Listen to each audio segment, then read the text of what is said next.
Next up, we have section 3.4, where we are going to be briefly discussing some of the real-life applications of derivatives.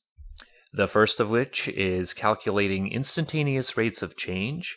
Also, we can talk about motion along a line and some basic uses of derivatives in economics. Although we touched on this quite a bit before in previous sections, I wanted to review instantaneous rates of change one more time. Now, picture two different scenarios. We have a car traveling down the highway at 100 kilometers per hour. That's the first scenario. The second scenario is that we have a car that is stuck in traffic and going 0 kilometers per hour for half of its journey.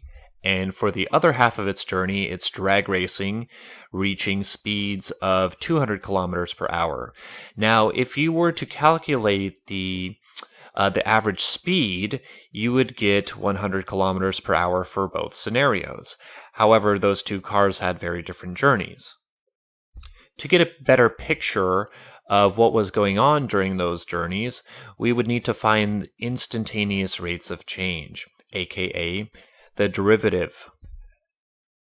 Now let's just say that we had both of those trips plotted on a graph with time on the x-axis and displacement or position on the y-axis. I know this picture right here says speed on the y-axis, but let's try to ignore that.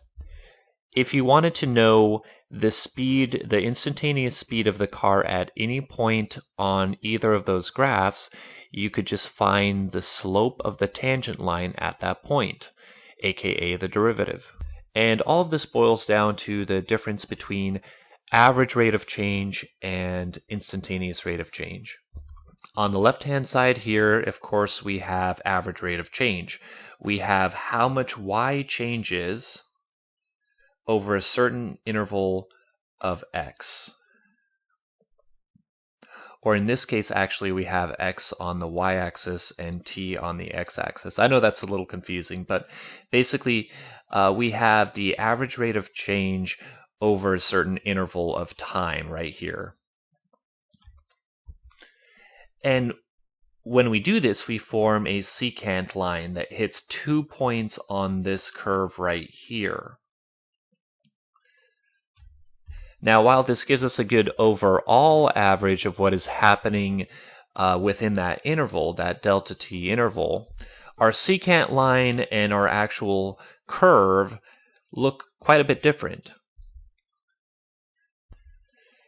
However, instead of taking the average rate of change over an interval, we can find the instantaneous rate of change by simply drawing a tangent line like we see on the graph on the right-hand side. We can draw tangent lines at each point on our original position versus time function, and then once we find the slope of that line, that slope value gives us the instantaneous rate of change, in this case at point P, and the instantaneous rate of change for a graph of position versus time would be the speed. Now, we've seen this definition in the past, but it states that the instantaneous rate of change of f with respect to x at a is the derivative f prime of a, which is simply equal to h as it approaches, the limit as h approaches 0 of this term right here. Remembering that h is, of course, your interval over which you are taking your rate of change. Now, of course, in the case of a derivative, since we have a tangent line and not a secant line, our h value, the interval of time that we are taking this rate of change over, is going to be 0, giving us the picture of exactly what is happening at that point, at the point we desire, in this case, point P. Now we're going to familiarize ourselves with a few expressions related to motion along a line. Of course, we already covered instantaneous velocity on the previous slide. However, here's kind of an alternate definition of that. Instead of h, they have delta t. So it's saying here that velocity as a function of time is equal to the derivative of s over t.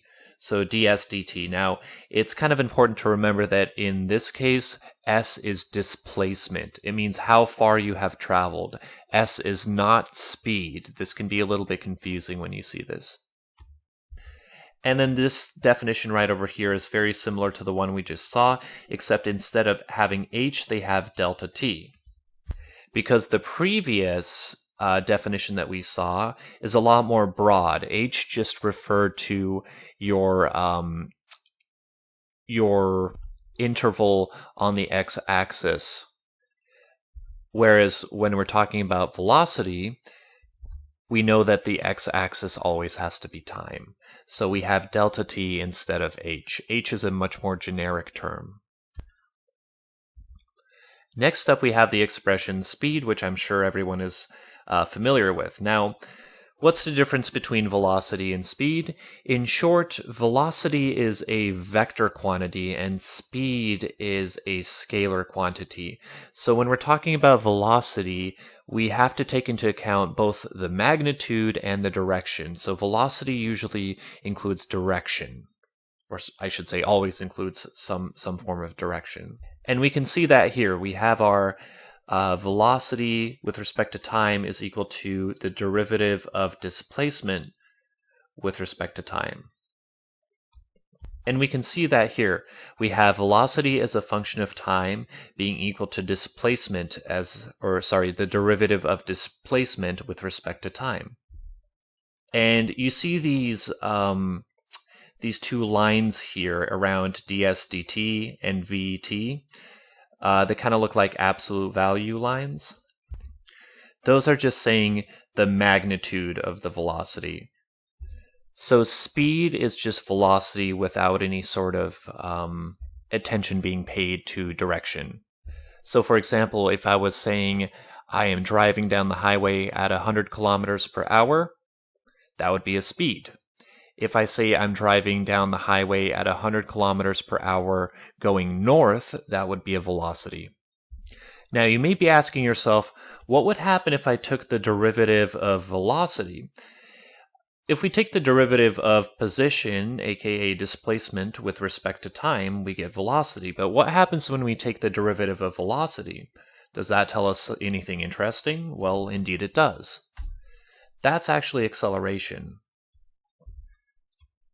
Acceleration is simply the derivative of velocity with respect to time, which is the second derivative of displacement with respect to time. So you can say that velocity is the derivative of that acceleration is the derivative of velocity with respect to time, or you can also say that it is the second derivative of displacement with respect to time, because you had to take the derivative of your displacement with respect to time twice to get acceleration.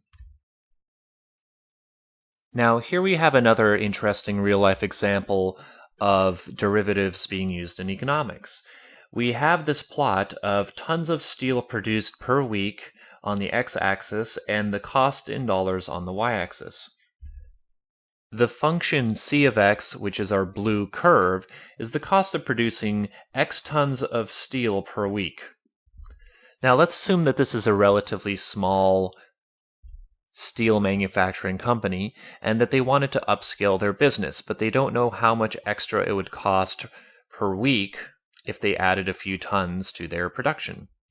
If we wanted to predict how much each additional ton of steel would cost to produce per week, we simply have to draw the slope of the tangent line right here, aka a derivative. And the equation of that tangent line is the following: c of x plus h minus c of x. Remembering that h is going to be how many extra tons per week we are adding to our production. So if you take a look here, we can kind of use this line now to predict how much extra it would cost to produce a certain amount of tons of steel per week. So if we wanted to know how much this many this many tons of steel per week would cost, we can kind of predict that with this tangent line. Now, for values of h that are not very big, that estimate might be pretty accurate, but let's see what happens if we have a much larger h value. Let's say if we try to predict what happens over here. And then the company actually scales up its production and then plots its data on this graph. And it actually turns out to look something like this. The actual cost at this point is going to be quite a bit different than what the tangent line is telling us. And that's because the function c of x is a curve and not a straight line. So we can use derivatives in economics to sort of predict what will happen when we don't have very large changes on our x-axis. But once we get past a certain point, the prediction isn't going to be very good. If you take a look at the graph on the right, we have dc dx, which is the derivative of function c with respect to x, which says that at x plus 1, we're going to have this y value, this cost. However, when they actually ramp up production, they find that their change in cost is only this much. So again, if we're at delta x values that are kind of closer to our original value, then our tangent line prediction can be pretty good. But once we get past a certain point, it becomes less and less accurate. Now, I'm not entirely sure why in real life c of x would follow this trajectory. Maybe as they ramp up production, they're able to afford more, or they purchase some more efficient equipment, or something like that. Maybe for steel manufacturing, as production goes up, the rise in price per tons of steel per week to produce goes down a little bit. I'm not exactly sure. Now, I just want to make a quick clarification here as well. There is a term derivatives in economics that is that expression derivatives is exclusive to economics, and when you're talking about economics, finance, derivatives typically mean something else. So don't get those two things confused. We're talking about derivatives in calculus, and not the definition you see on the screen right now. That does confuse some people. And that is going to wrap up section 3.4. I'll be back shortly with section 3.5.